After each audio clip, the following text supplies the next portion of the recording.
यहाँ देखेंगे Tata steel stock के बारे में कि इसके आउटलुक अपकमिंग ट्रेडिंग सेशन में क्या लग रहा है। तो सबसे पहला न्यूज जो कि हमने ऑलरेडी डिस्कस किया था, क्लासा का क्या आउटलुक है, यहाँ देखेंगे कहा गया है डायरेक्टली क्लासा ने ये कहा है कि we remain underperform on Tata Steel, SAIL and JSW Steel और आउट परफॉर्म ऑन जीएसपीएल। तो ये एक रेटिंग रहा था क्लासा के तरफ से। और इसके बाद का जो नेक्स्ट न्यूज इस स्टॉक में ट्रेड हुआ ये देखेंगे, Tata Steel to streamline operation. यहाँ अगर आप इजिली भाषा में समझने की कोशिश करेंगे तो Tata steel group plans to continue its effort to simplify its corporate structure by reducing the number of subsidiaries, associates, companies and joint venture. ये जितने भी सब्सिडरीज हैं यूरोप के अंदर, specially in Europe during this physical year, it's builds on the separation of the UK and Netherland operation.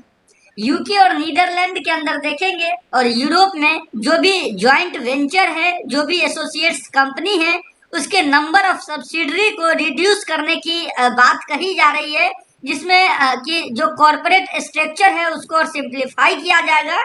और इस चीज को करने के लिए कंपनी कंटिन्यूअस एफर्ट करते हुए दिख रही है।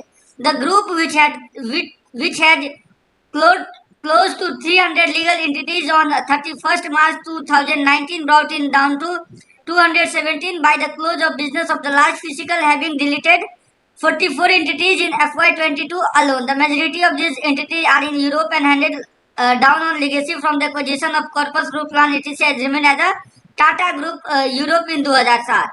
यहाँ देखेंगे 300 लीगल एंटिटी से इसने जो ब्राउट डाउन किया है वो अराउंड 270 पे आते हुए दिखा है। तो ये अच्छी खबर है, क्योंकि जो कॉस्ट रिड्यूसिंग है वो श्योरली आते हुए दिखेगा। इसके बाद का एक स्ट्रक्चर देखिए इस स्टॉक को।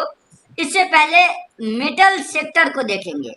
यहाँ देखेंगे मेटल सेक्टर जो है वो कंटिन्यूअस, आप समझ पाएंगे कि ये एक रेजिस्टेंस रहा है। ये जोन जो देखेंगे आप, ये जोन एक रेजिस्टेंस रहा है 5880 5950। और इस रेजिस्टेंस के ऊपर जब तक क्लोजिंग नहीं होता है स्टॉक को थोड़ा ऊपर सस्टेन करना मुश्किल है। हमने ये टारगेट लिया है कि अगर ये 5850 और 5950 के ऊपर सस्टेन करता है तो 6173 तक के लेवल दिखेंगे।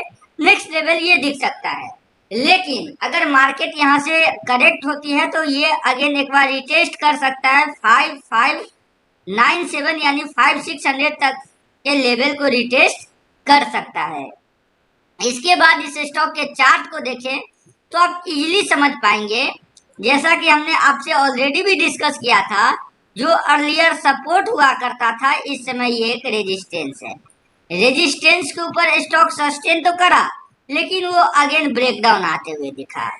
तो इजीली इस स्टॉक को अगर 1 आवर के चार्ट को आप करते हैं तो आप समझ पाएंगे। यहाँ मैं आपको दिखाऊं, ये रहा चार्ट। यहाँ आप देखिए कि स्टॉक एक ह्यूज कंसोलिडेशन रहा। ये जोन कंसोलिडेशन जोन, इसको ब्रेकआउट दिया, रिटेस्ट किया, अगेन अपर साइड, अगेन यहाँ consolidation zone, again stock down trend. इस कंसोलिडेशन के बाद स्टॉक रिटेस्ट करके अप ट्रेंड, इस कंसोलिडेशन के बाद डाउन ट्रेंड। एक अगर आप इस स्टॉक के चार्ट को देखेंगे, ये एक गैप अप, ये एक गैप अप, 2 गैप अप आपने स्टॉक में देखा है। तो मार्केट यहाँ से करेक्ट होती है तो ये गैप अप को जो है डाउन ट्रेंड में ट्रेड करके 96 तक के लेवल्स को टच कर सकता है। तो मेरा पर्सनली मानना है, जो भी लोग लॉन्ग हैं इस स्टॉक में, उनके लिए जो एसएल होना चाहिए 106 के एसएल को स्ट्रिक्टली फॉलो करेंगे। इस लेवल को यहाँ रिटेस्ट करके अगर ऊपर सस्टेन करता है फिर भी बाइंग करने से बचेंगे हम। अगेन इसको रिटेस्ट करके अगर अपसाइड आता है तभी हम बाइंग करेंगे, नहीं तो इसको रिटेस्ट करने के बाद भी अगेन स्टॉक डाउन ट्रेंड में जा सकता है। तो इसका मतलब सिंपली है, जो लोग लॉन्ग हैं वो 106 के एसएल को फॉलो करेंगे for target of further target 124 तक के टारगेट दिखेंगे। लेकिन जो भी इस स्टॉक में शॉर्ट है 106 के नीचे एक अपॉर्चुनिटी बन सकते हैं for down side with stop loss around 116 के स्टॉप लॉस को लेंगे, या फिर 114 के स्टॉप लॉस को लेकर के 96 तक के टारगेट डाउन साइड में आपको टाटा स्टील में आने वाले दिनों में दिख सकता है।